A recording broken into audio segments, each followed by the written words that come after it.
పుల్కా అయినా చేసుకోవచ్చు, చపాతీ అయినా చేసుకోవచ్చు. అది మన ఇష్టమేనండి, ఏదైనా హెల్తీయే. అయితే ఇక్కడ నేను ఒక 3 కట్టలు పాలకూర తీసుకున్నాను. చక్కగా శుభ్రపరచుకొని ఇలా మరీ మెత్తగా తరగవసరం లేదండి.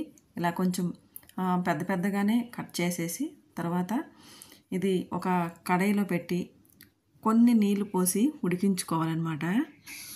ఉడికిన తర్వాత నీళ్ళన్నీ ఎగరవసరం లేదండి. జస్ట్ పాలకూర కొంచెం బాగా మెత్తబడిపోతే సరిపోతుంది. ఆ మెత్తబడిన ఉడికిన పాలకూరని కొంచెం చల్లార్చి మిక్సీ గిన్నెలోకి తీసుకోవాలన్నమాట.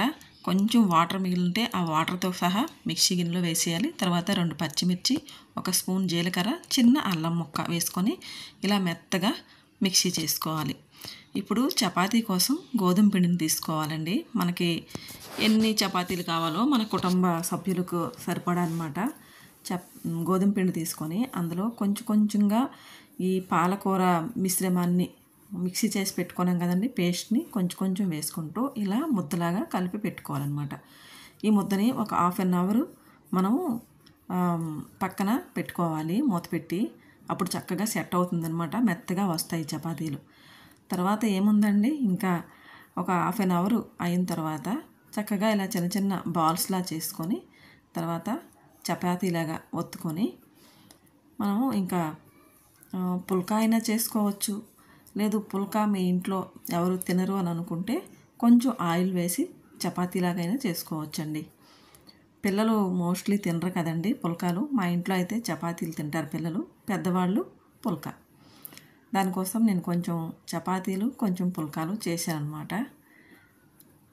అసలు మనకి టేస్ట్లో ఎటువంటి మార్పు ఉండదండి, చాలా బాగుంటాయి. మీరు కూడా ట్రై చేయండి, ఎందుకంటే ఇది హెల్దీ రెసిపీ. పాలకూర ఎంత మంచిదో మనం చెప్పాలా అండి ప్రత్యేకించి. కానీ ఎప్పుడు ఆ పాలకూర పప్పులు, పాలకూర ఇగురులు వండుకొని తిని బోరు కొట్టినప్పుడు ఇలాగా మనం ఎలాగో అలాగా మనకి కడుపులోకి వెళ్ళాలన్నమాట. అలాంటప్పుడు మనం ఇలాగా పుల్కాల్లో కూడా చపాతీల్లో కూడా వేసుకుంటే చాలా బాగుంటుంది. చూడండి ఎంత చక్కగా పొంగి ఎంత బాగా వచ్చాయో. టేస్ట్ కూడా చాలా బాగుంటుందండి, ట్రై చేయండి. ఇదేనండి వీడియో నచ్చితే లైక్ చేయండి, షేర్ చేయండి, సబ్స్క్రైబ్ చేసుకోండి. ఇంకో మంచి వీడియోతో మళ్ళీ కలుద్దాం. అంతవరకు బాయ్ అండి.